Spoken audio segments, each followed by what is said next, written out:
जब हम इतिहास के बारे में सोचते हैं, खासकर शिवाजी महाराज और औरंगजेब जैसे किरदारों के बारे में, तो दिमाग में एक बहुत साफ तस्वीर बनती है ना? बिल्कुल। एक तरफ एक हीरो, एक हिंदू सम्राट। और दूसरी तरफ एक कट्टर मुस्लिम बादशाह, एक विलन।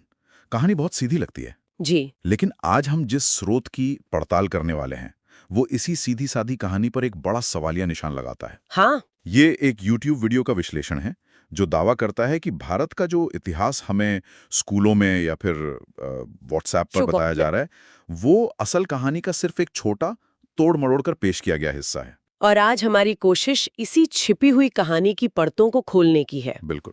और ये पड़ताल इसलिए जरूरी है क्योंकि ये हमें सोचने पर मजबूर करती है कि क्या उस दौर की लड़ाइयाँ वाकई हिंदू बना मुस्लिम थीं, जैसा हमें अक्सर बताया जाता है, सही बात है। या फिर वो सत्ता, राजनीति और साम्राज्य विस्तार की कहीं ज्यादा जटिल लड़ाइयाँ थीं, जहां धर्म एक मोहरा तो था, पर शायद पूरी कहानी नहीं। तो चलिए देखते हैं कि ये स्रोत हमें कौन से सबूत और दलीलें देता है।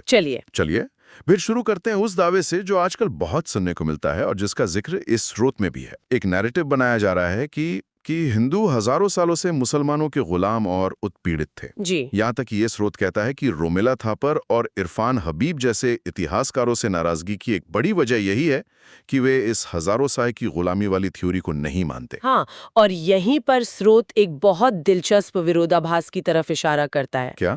अगर ये मान भी लें कि हिंदू हजारों साल से गुलाम थे, तो फिर छत्रपति शिवाजी महाराज कौन थे? क्या वे किसी के गुलाम थे? जाहिर है नहीं, वे तो एक स्वतंत्र और शक्तिशाली सम्राट थे। ये तो कमाल का सवाल है। मतलब एक ही सांस में ये कहना कि हम गुलाम थे और दूसरी ही सांस में शिवाजी महाराज की वीरता का जश्न मनाना। हाँ। ये दोनों बातें एक साथ कैसे सच हो सकती हैं? इसी को समझने के लिए स्रोत जॉर्ज ऑरवेल के उपन्यास 1984 की डबल थिंक की अवधारणा का इस्तेमाल करता है। Double think? जी, डबल थिंक यानी एक ही समय में दो परस्पर विरोधी विचारों को अपने दिमाग में रखना और दोनों को सच मानना। स्रोत का तर्क है कि यह डबल थिंक आज के ऐतिहासिक बहसों का एक बड़ा हिस्सा है। ठीक है, तो इस डबल थिंक से आगे बढ़ते हैं और शिवाजी महाराज की उस तस्वीर को देखते हैं जो ये स्रोत हमारे सामने रखता है। और इसमें कुछ ऐसी बातें हैं जो शायद कई लोगों को चौंका देंगी। जैसे कि उनके परिवार के नाम, उनके पिता का नाम था शाहजी और उनके चाचा का नाम था शरीफ जी। ये तो हाँ। और दिलचस्प बात यह है कि शरीफ जी नाम एक सूफी संत शाह शरीफ के नाम पर रखा गया था। यह उस दौर की मिली-जुली संस्कृति को दिखाता है। सही। और ये सिर्फ परिवार तक सीमित नहीं था। स्रोत बताता है कि शिवाजी महाराज खुद केलशी में रहने वाले याकूत बाबा नाम के एक मुस्लिम संत का बहुत आदर करते थे। अच्छा। और अक्सर उनका आशीर्वाद लेने जाया करते थे। मतलब ये सिर्फ राजनीतिक दिखावा नहीं था बल्कि निजी आस्था का मामला था। बिल्कुल। और ये उनकी नीतियों में भी झलकता है। कैसे? स्रोत में उनके एक आदेश का जिक्र है जिसे पंडित रघुनाथ राव ने लिखा था। इसमें साफ कहा गया है कि हर कोई अपना धर्म मानने के लिए आजाद है और किसी को परेशान नहीं किया जाएगा।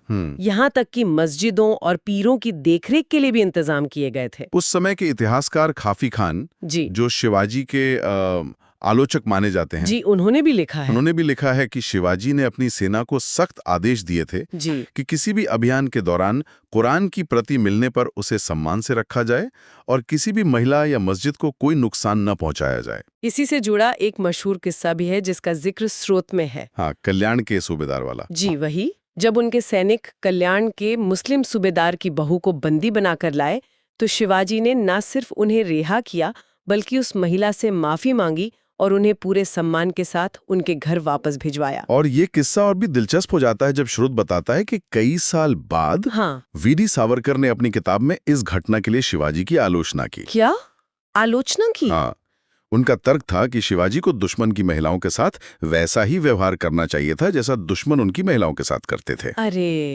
ये दिखाता है कि एक ही ऐतिहासिक घटना को अलग-अलग विचारधाराएं कैसे देखती हैं। बिल्कुल। लेकिन सबसे बड़ी बात जो इस हिंदू मुस्लिम लड़ाई की थ्योरी को चुनौती देती है वो है उनकी अपनी सेना की संरचना। हाँ, वो तो और भी चौंकाने वाली है। स्रोत के मुताबिक उनकी सेना में मुसलमानों की संख्या और पद देखकर तो मतलब होश उड़ जाते हैं। बताइए जरा। उनकी पैदल सेना यानी इन्फेंट्री के प्रमुख थे नूर खान बेग।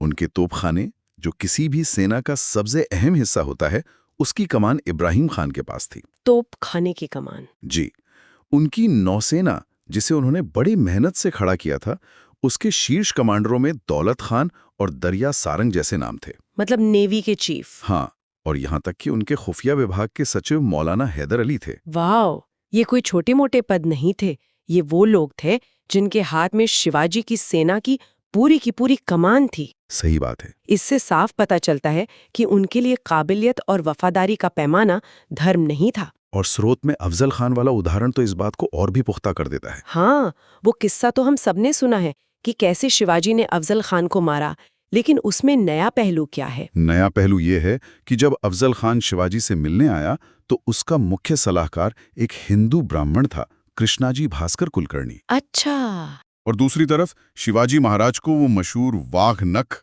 यानी लोहे का पंजा साथ ले जाने की सलाह किसने दी थी? किसने? उनके एक मुस्लिम बॉडीगार्ड रुस्तमे ज़माने। कमाल है। तो यहाँ लड़ाई एक हिंदू राजा और एक मुस्लिम सेनापति के बीच नहीं थी। नहीं, ये दो सल्तनतों की लड़ाई थी और दोनों तरफ हिंदू और मुसलमान अपनी अपनी सल्तनत के लिए वफादार थे। वाह, ये तो पूरी कहानी ही पलट देता है। इसका मतलब है कि जिसे हम आज धर्म के चश्मे से देख रहे हैं, वो असल में उस समय की राजनीति थी। बिल्कुल, वफादारी धर्म के प्रति नहीं, राजा और सल्तनत के प्रति थी। शिवाजी की कहानी तो वाकई चौंकाने वाली है, लेकिन इस कहानी का दूसरा सबसे अहम किरदार औरंगजेब है। हाँ, जिनकी छवि तो और भी ज्यादा एक तरफा बनी हुई है। स्रोत उनके बारे में क्या कहता है? औरंगजेब की कहानी शायद और भी ज्यादा उलझी हुई और विरोधाभासों से भरी है। स्रोत ये साफ करता है कि औरंगजेब की जो कट्टर हिंदू विरोधी छवि है वो पूरी तरह से गलत नहीं है, लेकिन वो अधूरी जरूर है। अच्छा, शुरुआत करते हैं उसकी सेना और प्रशासन से। जैसे पुरंदर की लड़ाई जिसमें शिवाजी की हार हुई थी जी। और उन्हें अपने 23 किले मुगलों